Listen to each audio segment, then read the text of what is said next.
CPIM Panskura ২ area কমিটির উদ্যোগে বাংলা বাঁচাও যাত্রা।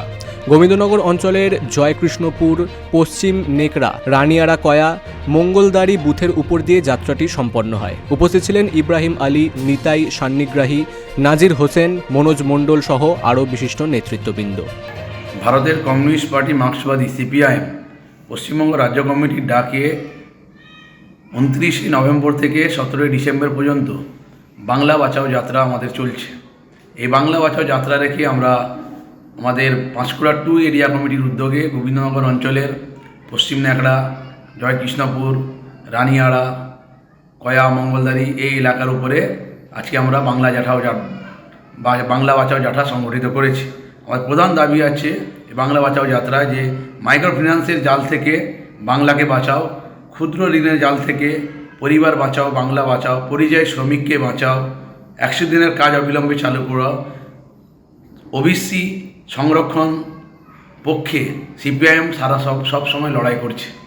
আমরা দেখেছি এই সময়কালে গোটা দেশে এবং রাজ্য জুড়ে ওবিসি সংক্রান্ত সমস্যা তৈরি হয়েছে, যা মামলা বিচারাধীন। আমরা চাই মুসলিম, পিছিয়ে পড়া সম্প্রদায়, SC ST সহ এই অংশের মানুষের সংরক্ষণের আওতায় এনে দিয়ে বাংলাকে বাঁচাতে হবে, রাজ্যকে বাঁচাতে হবে। ওয়াকফ সম্পত্তি নিয়ে মমতা বাহিনীর দ্বিচারিতা, মোদি যা বলছে মমতা নীতি দুটোর ক্ষেত্রে একই। ওয়াকফ বিল অবিলম্বে বাতিল করতে হবে, এরা মমতা ব্যানার্জি বলেছিল, কিন্তু এখন আমরা দেখতে পাচ্ছি সে ওয়াকফ বিলও কার্যকারী হচ্ছে। SIR মমতা ব্যানার্জি বলেছিল তার জীবদ্দশায় তিনি করতে দেবেন না, কিন্তু দেখলাম তিনি SIRও বাংলার বুকে সংগঠিত করেছেন। আবাস দুর্নীতি, তামান্নার খুনিদের কঠোর শাস্তির দাবিতে সর্বোপরি RSS যা বলছে তৃণমূল এবং বিজেপি তাই করছে। আমাদের স্লোগান হচ্ছে RSSের 2 ফুল, বিজেপি আর তৃণমূল, এরা মানুষকে বানাচ্ছে এপ্রিল ফুল। তৃণমূল বিজেপি হাত থেকে বাংলাকে বাঁচাতে এরা ধর্মীয় রাজনীতি করে, হিন্দু মুসলিমের রাজনীতি করে, মন্দির মসজিদের রাজনীতি করে মূল এজেন্ডাকে মানুষের কাছ থেকে সরিয়ে দিচ্ছে।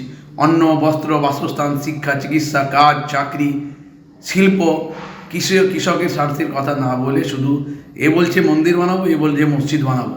এই মন্দির মসজিদের রাজনীতির বাইরে গিয়ে মানুষের জীবনের যন্ত্রণা নিয়ে আমরা সিপিআইএম যে লড়াই করছি, এই লড়াই বাংলাকে বাঁচানোর লড়াই। এই লড়াই সব অংশের মানুষকে আমরা অংশগ্রহণ করতে আহ্বান জানাচ্ছি। Bureau report, big news Bangla.